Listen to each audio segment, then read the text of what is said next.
You've met that person, right? It's the one who laughs at literally everything. It's the one who can crack a joke in moments that would completely wreck most people. Well, chances are life hasn't been very gentle with them. And no, I don't mean some embarrassing phase from school. I'm talking about experiences so heavy, they permanently shift how you interpret the world. Imagine this. Someone cuts them off in traffic. Do they lose it? Not at all. Their mind instantly jumps ahead, maybe. That driver's having the worst day of their life, dealing with heartbreak, stress, or just desperately searching for a bathroom. Because when you've weathered your own hurricanes, other people's drizzle doesn't hit the same. Here's the part nobody explains. People who've been through too much don't think differently because something's wrong with them.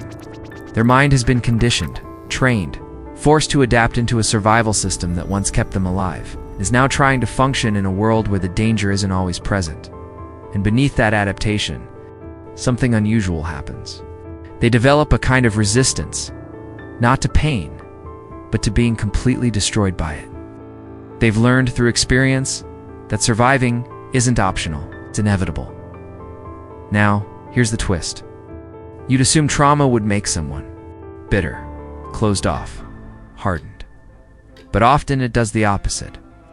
These people become deeply, intensely empathetic. Almost to an extreme.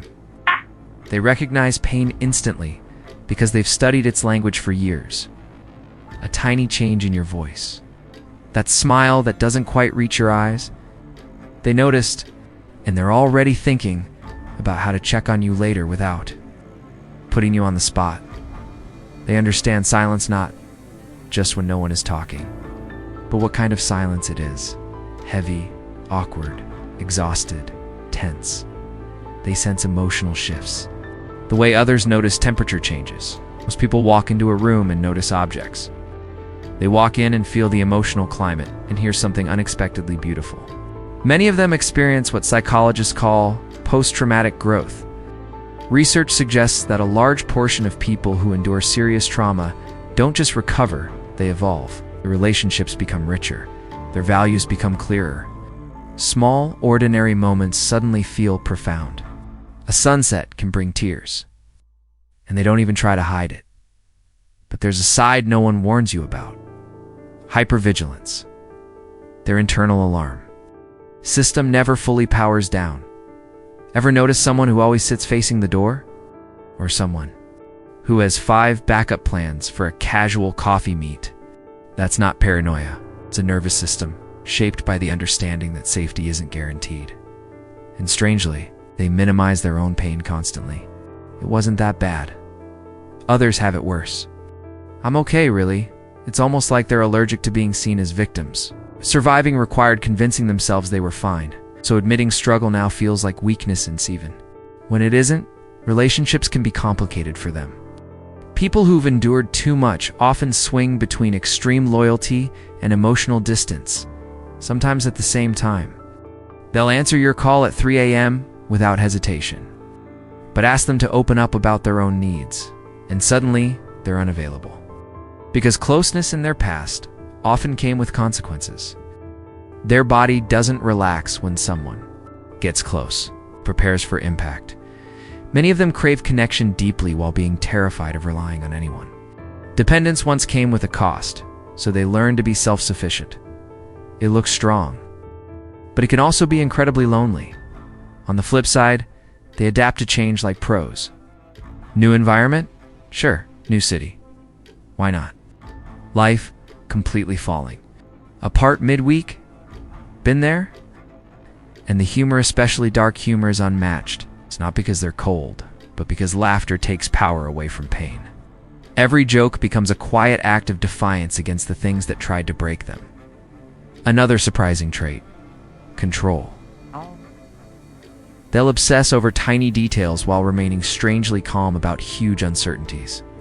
That's because they learned early that the big things are often out of their hands, so they control what they can, as they might spiral over which coffee mug to use while being oddly peaceful about their future. Their contradictions in human form: strong yet soft, guarded yet giving, hopeful but grounded. They understand that two opposing truths can coexist. Life can be beautiful and brutal sometimes at the exact same time. But beneath all of this lies a quieter grief.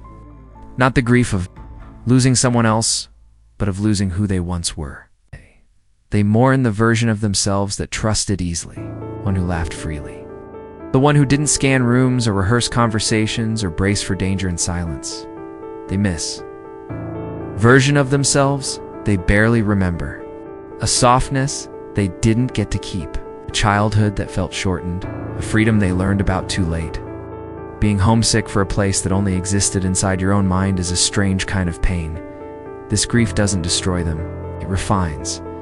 Them makes them more intentional, more observant, or protective of peace. They value safe people deeply because unsafe ones taught them how much it hurts. And maybe that's the real takeaway. People who've been through too much don't just survive. They develop a layered, deeply human understanding of life.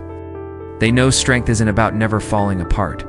It's about rebuilding yourself again and again, even when some pieces don't fit like they used to. Their pain turned into empathy, survival turned into wisdom.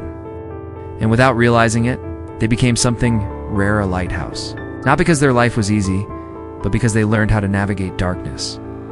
A lighthouse doesn't shine because it's flawless. It shines because it remembers the dark.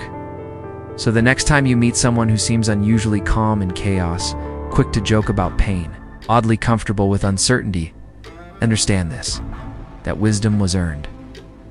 Every boundary, every laugh, every moment of depth came at a cost.